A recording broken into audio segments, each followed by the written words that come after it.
Well, listeners, we know that you love Spanish Love Songs, the band, because you've been requesting their tracks on this show now for quite a while, and they're actually on tour in Australia right now with Luca Brasi. So we thought today we would actually get one of the members of Spanish Love Songs on the phone to chat a little bit about this amazing tour. Welcome to the show, Dylan. Hey, how's it going? It's going really, really well. Well, mate, thank you so much for chatting to us today. How do you feel now that you're here in Australia for this amazing tour?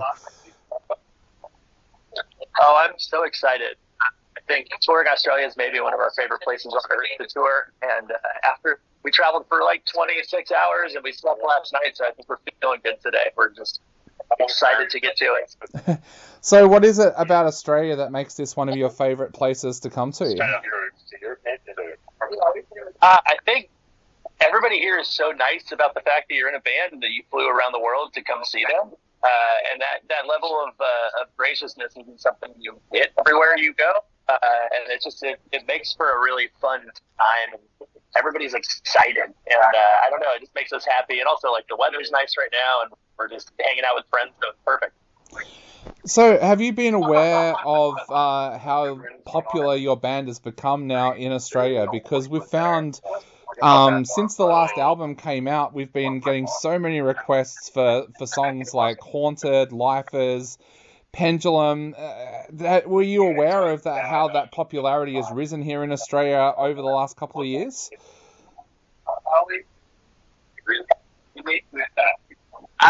No, not really. I mean, we were here in August.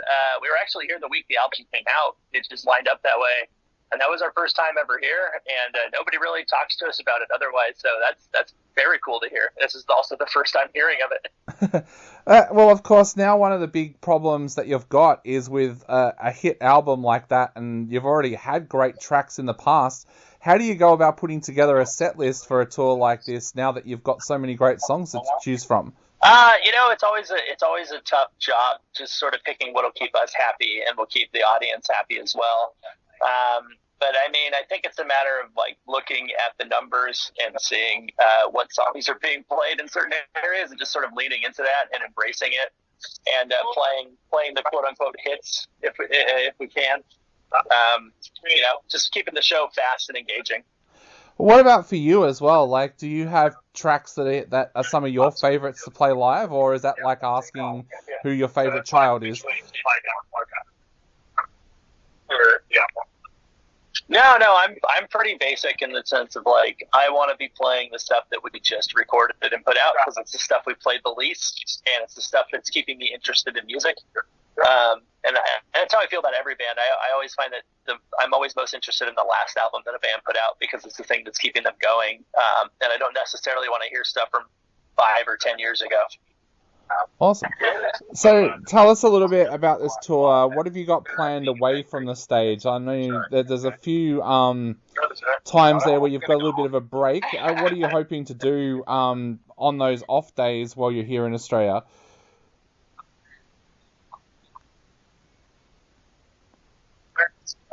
That's a good question.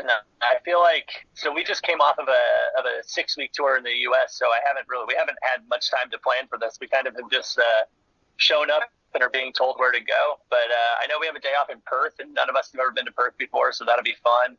And then we have another day off in Brisbane, so probably see some friends and try to see some nature. I think is always a big thing for us. Like try to get outside and see, this beautiful weird place that we're in.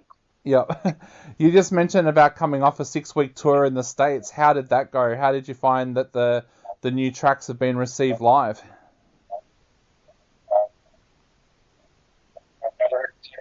It was great. It was our first time headlining or co-headlining the new album. So yeah, it was a lot of fun. It was fun to see the new songs and see how people are reacting to them. Because obviously, with them being a bit different from our older stuff. Oh, really? But it all blended together pretty well, and I think people were pretty much engaged, and it was largely a successful tour, which is always the stress when you go out on tour is hoping that people will show up and then actually act like they care when they're there. Do you feel more pressure as well as a band when you are a headliner like that? Like when you take that next step, do you find that as a musician that puts a little bit more pressure on you? super early? Is that what yeah, I mean, you want the shows to be good because any show that's not going to feel like a failure on your part if it is your show ostensibly. I think that stress is like just learning how to cope with that is a big part of headlining. I think, and something that we haven't got to do a ton of headlining since COVID, really, because we put out our last album like a month before everything shut down. So this is kind of our first time getting out for essentially 2 albums. So it's been a little bit of a not growing process, but kind of getting back into the flow of headlining stuff. Which is why it's nice to come here for this tour because we're sort of back hanging out with friends just along for the ride, which is definitely less stressful. Now, one of our listeners found out that I was interviewing you today, a few people wanted me to ask, where are you guys at with new material now? Of course, with the success of the last album, No Joy, coming out, have you already started working on new tracks for a new album as well? Yeah, it actually was pretty well planned. Whoever did that was smart. And then, I mean, we're kicking around ideas. I think we're trying to figure out what the next album is going to sound like. I think we're not a band that likes to kind of repeat ourselves in any way, so it's about finding a concept that we can sink our teeth into in some meaningful way. But I mean, honestly, the album came out in August, and we've been touring pretty much since then, only being home maybe combined 5 or 6 weeks. So I don't think any of us has time to even consider music beyond the conceptual idea of it. I think after this last tour and after this tour, we were all discussing how nice it'll be to get back home and actually work on music. Like, I think that's part of the cycle is you get bored being at home and you write music and all you want to do is tour, and then when you're touring, all you want to do is get home and work on new music. It's a fun cycle where you have to kind of remind yourself to enjoy it all. No, I wanted to talk to you about that. You mentioned there about you guys always like to do things differently, and of course, No Joy was so different to what you had done in the past. What is that creative process like for you guys as a band? Like, do you sit down and talk extensively before you start working on the new music of what you want it to sound like, or how does that creative process work? No,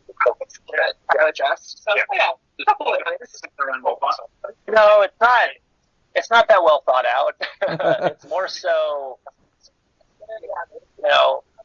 we will all individually get interested in different things, and especially me as a songwriter, I'll just go like, this is what I'm interested in right now, and these are the songs that I'm writing, and then that is just what it is. When we finished No Joy and people were like, this is pretty different, you might confuse some people. I'm like, I don't know what you want me to do. Like, these are the songs I wrote, and these are the songs that I am writing right now. So we just have to go with it and follow the day. We're not going to try to, I'm not going to, I don't love writing songs. It's a lot of hard work and it's stressful. And if I don't have a reason to do it, I'm not going to do it. So it's all about finding the spark of something that makes me want to sit down and put myself through that. Yeah.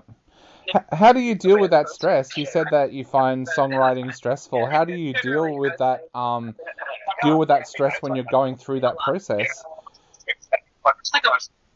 Yeah, it was like a whole month. It was like 5-ish weeks. I don't know. It's stressful and cathartic at the same time. I think it's only stressful because life gets in the way oftentimes. Where I wish I could sit around and only write songs all day and make my entire living off of that. But we're a pretty blue collar band. Yeah. So like if I had unlimited money and resources, I might enjoy writing songs more if that's all I had to do. Yeah. But I think you cope with it and I find something that I want to say or something that I feel the need to say, and then I sit down and do it.